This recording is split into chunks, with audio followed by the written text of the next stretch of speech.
Friends, welcome to Julina's kitchen. ഇന്ന് നമ്മൾ തയ്യാറാക്കാൻ പോകുന്നത് വളരെ ഈസി ആൻഡ് സ്പൈസി ആയിട്ടുള്ളൊരു ഡിഷാണ്, ചിക്കൻ കൊണ്ടാട്ടം.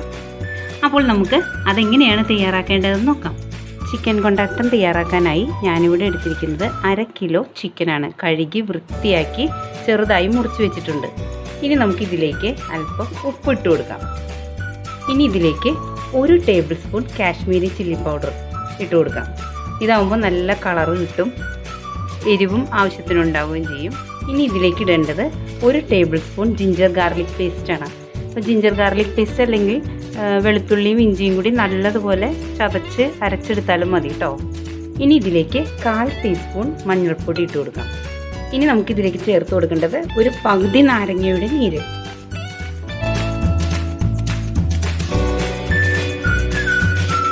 ഇനി നമുക്ക് ഇതെല്ലാം കൂടെ കൈ കൊണ്ട് നന്നായി മിക്സ് ചെയ്ത് യോജിപ്പിക്കാം. ഇതിപ്പോൾ ഞാൻ നന്നായി മിക്സ് ചെയ്ത് കഴിഞ്ഞു. ഇനി നമുക്കിത് 1 മണിക്കൂർ റെസ്റ്റ് ചെയ്യാൻ വെക്കാം. നമ്മൾ എത്ര സമയം ഇത് വെക്കുന്നോ അത്രയും ടേസ്റ്റ് കൂടും കേട്ടോ ചിക്കൻ കൊണ്ടാട്ടത്തിന്. അപ്പോൾ നമുക്ക് 1 മണിക്കൂറെങ്കിലും ഇത് റെസ്റ്റ് ചെയ്യാൻ വെക്കണം. ഇനിയിപ്പോൾ നിങ്ങൾ ഓവർനൈറ്റ് വെക്കുവാണെങ്കിൽ അത്രയും ടേസ്റ്റ് കൂടും. അപ്പോൾ നമ്മൾ ഫ്രിഡ്ജിൽ വെച്ചിട്ട് നെക്സ്റ്റ് ഡേ അതെടുത്തിട്ട് ഫ്രൈ ആക്കിയാൽ മതി. ഇതിപ്പോൾ ഞാൻ 1 മണിക്കൂർ നേരം മാറ്റി വയ്ക്കാം കേട്ടോ. ഇപ്പോൾ നമ്മൾ 1 മണിക്കൂർ നേരം മാരിനേറ്റ് ചെയ്ത് കഴിഞ്ഞു കേട്ടോ. ഇനി നമുക്കിത് ഫ്രൈ ചെയ്തെടുക്കാം. ഇനി നമുക്ക് ഒരു പാൻ വെച്ച് അതിലേക്ക് ചിക്കൻ ഫ്രൈ ചെയ്യുന്നതിന് ആവശ്യമായ ഓയിൽ ഒഴിച്ചു കൊടുക്കാം.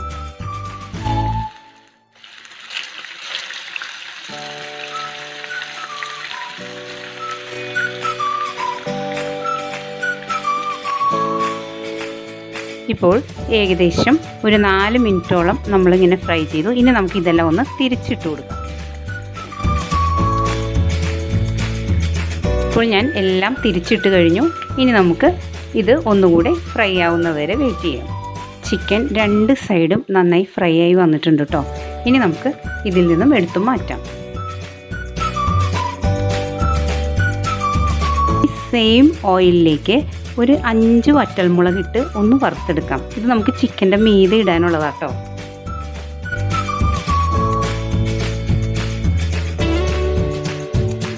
ഇതിൻ്റെ കളറൊന്നും അങ്ങനെ മാറിപ്പോകൊന്നും വേണ്ട കേട്ടോ. ഒന്ന് വറുത്തെടുത്താൽ മതിയേ. ഇത്രയും മതി കേട്ടോ. കണ്ടോ, ഇപ്പോൾ കറക്റ്റാണ്. ഇനി നമുക്കിതിൽ നിന്ന് എടുക്കാം. കേട്ടോ, ഇതുപോലെ മതി. ഇനി നമുക്കിതിലേക്ക് ഇട്ട് കൊടുക്കേണ്ടത് 1 ടേബിൾ സ്പൂൺ ഇഞ്ചിയും വെളുത്തുള്ളിയും ചതച്ചെടുത്തതാട്ടോ.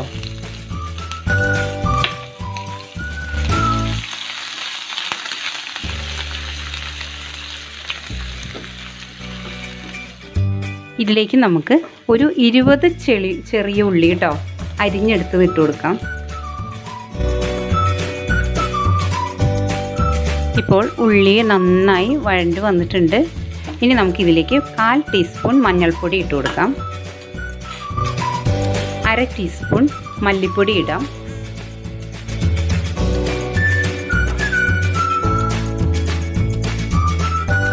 ഇനി ഇതിലേക്ക് നമുക്ക് 1 table spoon Kashmiri chilli powder ഇട്ട് കൊടുക്കാം കേട്ടോ.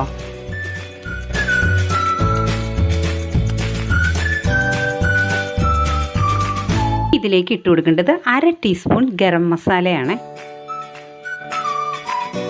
ഇനി ഈ പൊടികളുടെ ഒക്കെ പച്ചമണം മാറുന്നത് വരെ ഒന്ന് നമുക്ക് വഴറ്റിയെടുക്കാം. ഇതിൽ നമുക്ക് അല്പം ഉപ്പിട്ട് കൊടുക്കാം. നമ്മൾ ചിക്കൻ ഫ്രൈ ചെയ്തപ്പോൾ ഉപ്പിട്ടിട്ടുണ്ട്. ഇപ്പോൾ ഇത് ഈ മസാലയിലേക്ക് വേണ്ട ആവശ്യമുള്ള ഉപ്പ് മാത്രം ഇട്ടാൽ മതി കേട്ടോ. ഇനി നമുക്കിതിലേക്ക് ഒരു 3/4 ടേബിൾ സ്പൂൺ ചതച്ച മുളക് ഇട്ട് കൊടുക്കാം കേട്ടോ. ഇത് നല്ല സ്പൈസി ആയിട്ടുള്ള ഡിഷാണ്.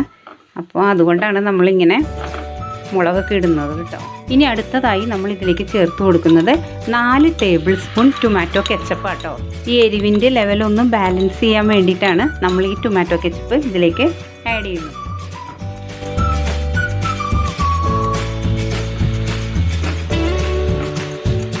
ഇനി ഇതിലേക്ക് 1/2 കപ്പ് ചൂടുവെള്ളം ഒഴിച്ചു കൊടുക്കാം.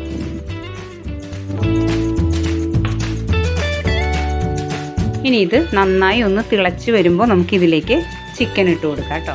ഇപ്പോൾ നന്നായി തിളച്ച് വന്നിട്ടുണ്ട്. ഇനി നമുക്ക് ഫ്രൈ ചെയ്ത് വെച്ചിരിക്കുന്ന ചിക്കൻ ഇതിലേക്ക് ഇട്ട് കൊടുക്കാം. എന്നിട്ട് നന്നായി ഒന്ന് മിക്സ് ചെയ്യാം.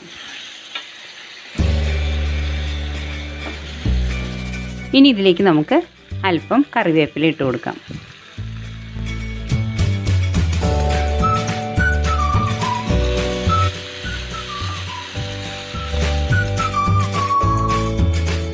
ഇപ്പോൾ ചിക്കൻ നല്ല ഡ്രൈ ആയി വരുന്നുണ്ട്. ഈ സമയത്ത് നമുക്ക് ഫ്രൈ ചെയ്ത് വെച്ചിരിക്കുന്ന മുളക് ഇതിലേക്ക് ഇട്ട് കൊടുക്കാം. കണ്ടോ, നല്ല കളറായിട്ട് വന്നിട്ടില്ലേ? നമുക്ക് കാണുമ്പോൾ നല്ല ഒരു അട്രാക്ഷൻ ഇല്ലേ ഇതിലേക്ക്. വളരെ ടേസ്റ്റി ആയിട്ടുള്ള ചിക്കൻ കൊണ്ടാട്ടം നമ്മളിവിടെ തയ്യാറാക്കി കഴിഞ്ഞു. ഇനി നമുക്ക് ഫ്ലെയിം ഓഫ് ചെയ്യാം. അതിനുശേഷം നമുക്കൊരു സെർവിങ് ഡിഷിലേക്ക് മാറ്റാം.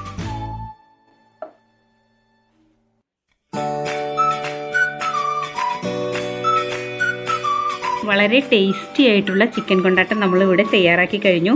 ഇതൊരു സ്റ്റാർട്ടറായിട്ട് ഉപയോഗിക്കാം.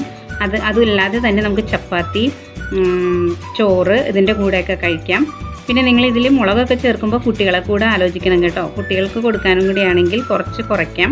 അപ്പോൾ സ്പൈസി ഡിഷ് ആയതുകൊണ്ടാണ് ഇതിൽ ഇതേപോലെ മുളക് ആഡ് ചെയ്യുന്നത്. അപ്പോൾ നിങ്ങൾക്ക് എല്ലാവർക്കും ഈ റെസിപ്പി ഇഷ്ടമായിട്ടുണ്ടാവുമെന്ന് വിശ്വസിക്കുന്നു. നിങ്ങൾക്ക് ഇഷ്ടമായാൽ ജുലീനാസ് കിച്ചൺ സബ്സ്ക്രൈബ് ചെയ്യാനും ലൈക്ക് ചെയ്യാനും ഷെയർ ചെയ്യാനും മറക്കരുത്. അപ്പോൾ നമുക്ക് മറ്റൊരു റെസിപ്പിയുമായി വീണ്ടും കാണാം. Thanks for watching.